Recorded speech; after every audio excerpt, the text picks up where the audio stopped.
नमस्कार. आपलं स्वागत आहे. आयकॉन स्टील प्रस्तुत बिल्ड आयकॉन या उपक्रमामध्ये. आज आम्ही आलो आहोत सांगलीमध्ये आणि माझ्यासोबत आहेत इंजिनियर, बिल्डर, डेव्हलपर वैभव हंजे सर.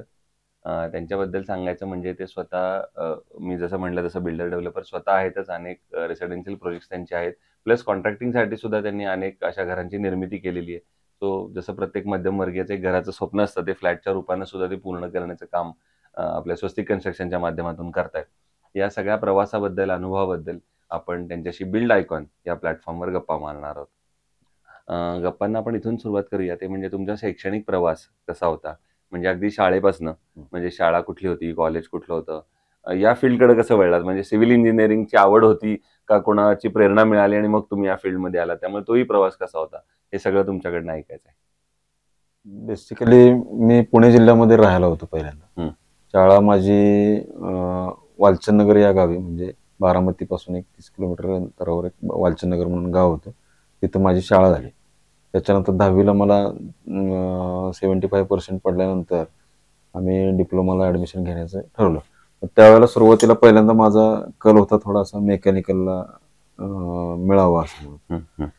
पण ते मला त्यावेळेला काही मिळालं नाही. मग गव्हर्नमेंट पॉलिटेक्निक मिरज इथं जवळच ते नवीन कॉलेज चालू झालं होतं. त्याच्यामध्ये मला सिव्हिलला मिळालं.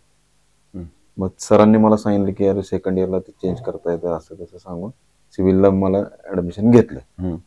मग सेकंड इयरला काय आम्हाला ते चेंज करून मिळालं नाही. मग आम्ही म्हणायचो अरे काय कुठून सिव्हिलला आलो असं कसं, म्हणजे एक वेगळ्या प्रकारचा असं तो पश्चाताप झाल्यासारखं झालं होतं. बरोबर. पण आता असं वाटते की जे होते ते चांगल्यासाठी होते आणि मी मेकॅनिकलला गेलो नाही हे खूप चांगलं झालं हा विषय. म्हणजे तुम्हाला आवड होती पहिल्यांदा असं वाटत होतं, पण आताची सगळी सिच्युएशन बघितल्यावर असं तुम्हाला वाटतंय की खरोखर माझी त्या ह्याच्यात खूप ग्रोथ झाली, म्हणजे जी मेकॅनिकल मध्ये झाली नसती. बरोबर. आज मी एक चांगल्या लेवलचा कॉन्ट्रॅक्टर आहे, चांगल्या लेवलचा बिल्डर आहे, याचा मला खूप अभिमान वाटतो. क्या बात आहे. आणि आम्हालाही वाटतं, कारण तुम्ही या फील्डमध्ये आला नसतात तर मी जसं सुरुवातीला सांगितलं तसं अनेक लोकांचं जे घराचं स्वप्न होतं ते तुमच्या माध्यमातून जे पूर्ण झालं असतं ते कदाचित झालं नसतं. त्यामुळे ते सगळं असंच घडायचं होतं. दुसरा आणखीन एक प्रवास मला विचारायचा ते म्हणजे की शिक्षण पूर्ण झाल्यानंतर आणि पहिला प्रोजेक्ट सुरू करेपर्यंत एक वेगळा स्ट्रगल असतो प्रत्येकाच्या आयुष्यातला. तर तो स्ट्रगल कसा होता? पहिला स्वतः वैयक्तिक केलेला पहिला प्रोजेक्ट कुठला होता? आणि मग त्याची आठवण, तेव्हा काय भीती वाटली, जबाबदारी जास्त पडली आणि कसा होता एकंदर प्रवास? तो पहिला प्रोजेक्ट मिळूस तोपर्यंत एक उत्सुकता वेगळी होती की मी माझं स्वतःचं काम, म्हणजे त्याच्यापूर्वी मी जॉब करत होतो किंवा दुसऱ्याकडे सुपरविजनवर कामं घेत होतो, पण माझं स्वतःचं काम ही जी क्युरियोसिटी होती ती यायला मला साधारण 2005 साल झाले, म्हणजे एक 15 वर्षानंतर तो तसा योग आला. नॉर्मली काय होतंय की तेवढी मॅच्युरिटी आल्यानंतरच काम मिळतं हे आमच्या लक्षात. त्याच्या आधी वाटायचं की मला काम का देत नाहीत लोक, काम का देत नाहीत. पण शेवटी जो बांधणारा किंवा हे असतो त्याचं एक ऑब्झर्वेशन असते की समोरचा माणूस तसा मॅच्युअर्ड पाहिजे, पुढे कुठले प्रॉब्लेम आले नाही पाहिजे. तर त्या हिशोबानं मला 2005 नंतर काम मिळालं. मग त्यावेळेला मी जॉब करत होतो, पण तरी सुद्धा एक छोटस काम होतं. जॉब करत करत मी ते काम पूर्ण केलं. मला एक कॉन्फिडन्स आला की आता आपण करू शकतो. आणि मग मी छोटी छोटी कामं घेत घेत आता सुरुवात केली. मोठी. बरोबर. क्या बात आहे. तसं ते साईडला क्युरिंग पण महत्वाचं असतं, तेवढे दिवस द्यावेच लागतात. तसं आहे ते सिव्हिल इंजिनिअरसाठी पण स्वतःसाठी तेवढे दिवस द्यायलाच लागतील, त्याशिवाय तो दिवस येत नाही. आता याच्यानंतर येऊया काही तांत्रिक प्रश्नांकडे. आता तुम्ही ऑलमोस्ट एवढे 20-25 वर्ष या फील्डमध्ये आता काम करताय, तर यामध्ये तुम्ही एक कायम समान धागा बघितला असेल, तो म्हणजे कामगारांचा, आणि त्यामध्ये सुद्धा अकुशल कामगारांचा किंवा अनस्किल्ड लेबर, आणि या भागामध्ये कदाचित ते पर्सेंटेज थोडं जास्तही आहे. तर अशा अकुशल कामगारांबरोबर काम करणं हे कितपत धोकादायक आहे असं तुम्हाला वाटतं, आणि तुम्ही कशी ती परिस्थिती हाताळता? असं बघायला गेलं तर त्यांच्याबरोबर जे काम करायचं आहे तसं अवघड आहे फार. म्हणजे टेक्निकल लगेच जुळतं, पण अनस्किल्ड आणि टेक्निकल जुळायला थोडासा टाइम लागतो. मग त्यांना ते सगळं समजावून सांगून, त्यांचा तो फोरमॅन असतो त्याला सांगून किंवा ह्या पद्धतीने ह्याला शिकवा, त्या पद्धतीने त्याला काम करायला सांगा, हे म्हणजे थोडस अवघड आहे तसं. बरोबर. पण ते येतं, जुळून येतं. होय होय. दुसरं एक इंजिनियर म्हणून पण आणि आता बिल्डर डेव्हलपर अशा दोन्ही रोलमधनं हा प्रश्न आहे. तो म्हणजे प्लॅन ही स्टेज किंवा रचना आराखडा आपण ज्याला म्हणतो ती फार महत्वाची असते कन्स्ट्रक्शनमध्ये. आता तुम्हाला तो प्लॅन करताना एक वेगळ्या अँगलनं करावा लागतो, कारण तुम्हाला लोकांचा फोरकास्ट करायचं असतं की त्यांना घर कसं हवंय. बरोबर. जी कुणाची आवड माहिती नसताना सुद्धा तुम्हाला आधीच प्लॅन करायचा असतो. तर मग तो प्लॅन आता तुम्ही कसा करता आणि त्या प्लॅनचं तुमच्या दृष्टीनं महत्व? आता बेसिक ज्या काही गोष्टी आहेत त्या सोडून प्रत्येकाच्या आवड निवड वेगवेगळ्या आहेत. कोणाला रूम साईजेस मोठे लागतात, डायनिंग आणि हॉलचं कॉम्बिनेशन वेगवेगळे कोणाला पाहिजे असते, कोणाला एकत्र पाहिजे असते. ह्या थोडा असा आता आमचा एक्सपिरियन्स झाल्याप्रमाणे आम्ही त्या चॉईस दिलेल्या आहेत तशा. त्या पद्धतीने आम्ही आर्किटेक्चरला सांगून प्लॅनिंग करून देतो. बरोबर. पण जसं प्रत्येक साईट ही वेगवेगळ्या लोकेशनला असते, त्याचा तिकीट साईज एक वेगळा असतो. त्याप्रमाणे हे जरी असलं तरी सुद्धा तुम्हाला एक बिल्डर म्हणून स्वतःचा दर्जा तर कायम मेंटेन सगळ्या साईटवर करायचा असतो, क्वालिटी ऑफ कन्स्ट्रक्शन. तर अशा वेळेला क्वालिटी आणि बजेट या दोन्हीचा समतोल मग तुम्ही कसा साधता? शेवटी बजेट हा सेकंडरी पार्ट आहे, क्वालिटी हा first.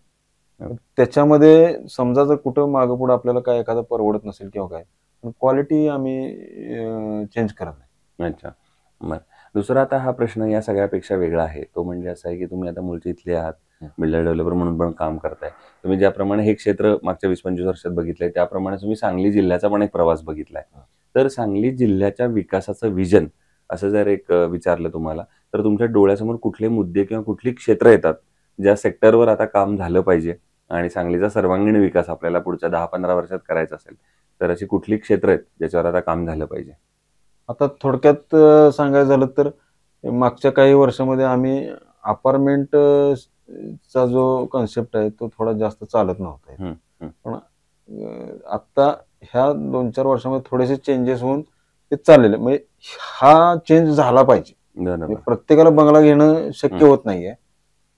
Land cost, construction cost हे, तर कमी बजेटमध्ये अपार्टमेंटमध्ये फ्लॅट मिळू शकतो हे आता लोकांना लक्षात आलेलं आहे आणि ह्या ह्याच्यावरतीच सगळं हे झालं, पुढं झालं पाहिजे. बरोबर आहे. दुसरं आतापर्यंत प्रोजेक्ट केलेल्यापैकी एखादा आयकॉनिक प्रोजेक्ट सांगू शकाल का, की जो करताना एक वेगळा आनंद समाधान होतं, प्लस त्या प्रोजेक्टनं तुम्हाला नाव दिलं, एक ओळख दिली, असा कुठला प्रोजेक्ट? तो मग सांगलीत नाही, कोल्हापूरमध्ये. अच्छा, नक्कीच. त्याबद्दल पण ऐकायचंय. कसा होता प्रोजेक्ट, त्यातली काय स्पेशालिटी होती, कशी त्यानं तुम्हाला ओळख दिली? तो तसा प्रोजेक्ट आहे, तो कोल्हापूरमध्ये आहे, अपार्टमेंटचा प्रोजेक्ट आहे. त्यावेळेला अशी कंडिशन होती की मोठं काम आलं होतं, घ्यायचं का नाही घ्यायचं इथून सुरुवात होती. बरं, भांडवल नव्हतं तेवढं, त्यामुळे कॉन्फिडन्स येत नव्हता. मग त्यातनं धाडस करून आम्ही ते काम घेतलं.